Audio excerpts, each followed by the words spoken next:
आज हम मौजूद है भोपाल ऐसे मौजूद है लोग सभा प्रत्याशी बसपा के चंद्रदीप राम। सबसे पहले आपका स्वागत है और बाबा साहब की जयंती को क्या कुछ कहना चाहिए? आज बहुजन जिला इकाई द्वारा परम पूज्य बाबा साहब B.R. अम्बेडकर के 131वीं जयंती के अवसर पे हम गोपालगंज शहर में शोभा यात्रा निकाले।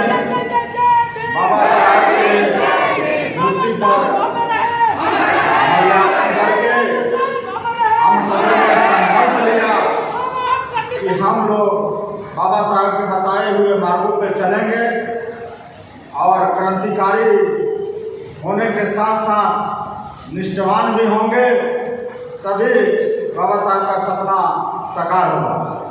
क्या है दलित संसद का क्या योगदान है? देश के दलित सांसद जो उच्च सदन में बैठे हैं कुछ तक नहीं बोलते हैं, क्योंकि वह मुझे बाबा साहब के सपनों को पूरा न करके अपना राजनीतिक रोटी सेकते हैं और दलाली करने का काम करते हैं और आने वाले अपने पीढ़ी का भविष्य बर्बाद कर रहे हैं। उन्हें बाबा साहब की आत्मा कभी माफ नहीं करेगी। दलित की बात की है तो विधानसभा में सुरक्षित सीटों से आने वाले विधायक संसद पर इन पर आप क्या कहना चाहेंगे? दलित उन्होंने क्या क्या किया है? हर प्रदेश में 15% अनुसूचित जाति अनुसूचित जनजाति के लोगों के लिए संवैधानिक व्यवस्था के तहत सुरक्षित सीट की व्यवस्था की गई है।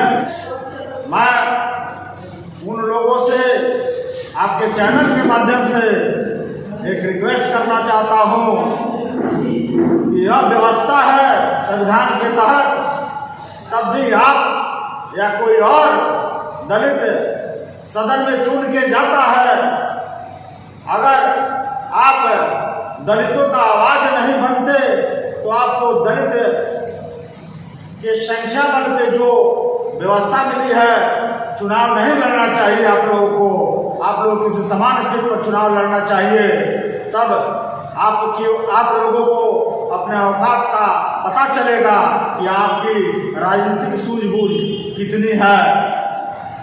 मैं आपके चैनल के माध्यम से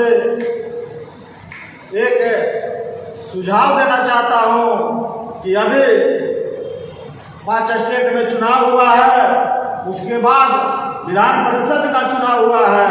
कोई भी दल दलितों को विधान परिषद में अपना कैंडिडेट तक नहीं बनाया। सोचना चाहिए कि जब तक संवैधानिक व्यवस्था है, भारत का संविधान जिंदा है, तब तक आप विधानसभा और लोकसभा में जा रहे हैं तो बाबा साहब के सपना को आप साकार करें, उनके आत्मा को दुखाए नहीं।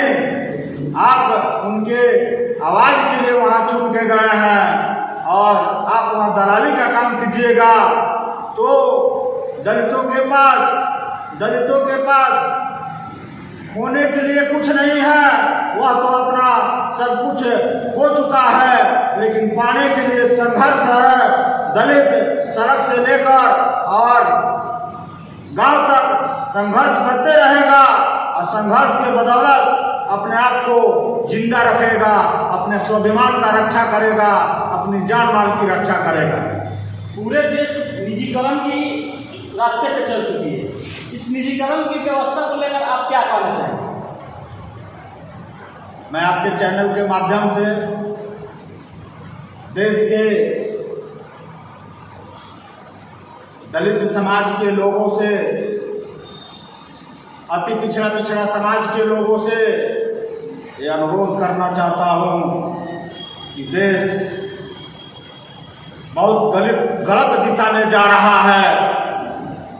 एक समय था कि इस देश में पिछड़ों दलितों के साथ अत्याचार होता था और इन्हें पढ़ने लिखने का भी अधिकार नहीं था, लेकिन भारत के संविधान के बदौलत पिछड़ों अति पिछड़ों को भी 27% शिक्षा और नौकरी में आरक्षण की व्यवस्था है।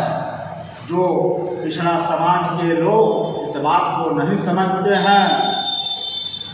15% अनुसूचित जाति जनजाति के लोगों को आरक्षण की व्यवस्था है और आरक्षण की जो व्यवस्था है वह भीख में नहीं मिली है। इस पर ध्यान देना होगा। सदियों से सताए हुए हम लोग हैं। हम लोग के साथ अत्याचार हुआ है, हम लोग के साथ ना इंसाफी हुई है। परम पूज्य बाबा साहेब को हम कोटि कोटि नमन करते हैं कि उन्होंने विश्व मानक बन के शिक्षा की ज्योति जला के भारत को संविधान दिया और भारत के संविधान में पिछड़े दलितों को आरक्षण की व्यवस्था दी ताकि समतामूलक समाज की स्थापना हो सके। गैर बराबरी की जो व्यवस्था हो, बराबरी में हमारे समाज के लोग बैठ सके। मायावती जी का जनाधार दिन पर दिन घटता जा रहा है। कहीं ना कहीं बीएसपी कमजोर दिखाई दे रहा है पूरे भारत में। क्या कहेंगे इसे? हम लोग तो बहुजन समाज पार्टी के एक सच्चा सिपाही हैं, लेकिन आपका भी सवाल सही है। हमें चिंतन और मंथन करना चाहिए। पार्टी के संस्थापक मानव कांसी राम साहब ने खून पसीना त्याग कर पूरे देश में साइकिल से भ्रमण करके झुग्गी झोंपड़ी में कैडर क्लास चलाकर हमारे समाज के लोगों को जगाने का काम किया था। हमारे समाज के लोग बिगड़ी हुई बात को समझे और बिगड़ी हुई बात को बनाने का काम किया। एक स्टेट में नहीं, कई स्टेट में हमारे सांसद और विधायक जीते। बहुजन समाज पार्टी को राष्ट्रीय पार्टी का दर्जा मिला। उसी के उपरांत सुश्री बहन कुमारी मायावती जी ने उत्तर प्रदेश में 4 बार मुख्यमंत्री का कुर्सी भी संभाली और उन्होंने जो संवैधानिक व्यवस्था के तहत होना चाहिए काम करके भी दिखाया। सर्वजन समाज को मान सम्मान देने का काम किया। जिसका जितना हिस्सेदारी था, भागीदारी था, उसको उतना हिस्सेदारी देने का बहन जी ने काम किया। बहन जी ने बहुजन समाज यानी कि लोग कहते हैं बहुजन समाज माने दलित पिछड़ा। बहुजन समाज मतलब दलित पिछड़ा नहीं होता है।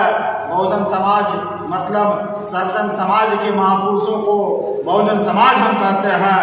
बहुजन समाज बहन जी ने बहुजन समाज के महापुरुषों के नाम पर महाविद्यालय से लेकर डिग्री कॉलेज, स्मारक, स्मृति स्थल, उपवन बनाने का काम किया, जो आज दलितों का एक प्रेरणा स्थल है।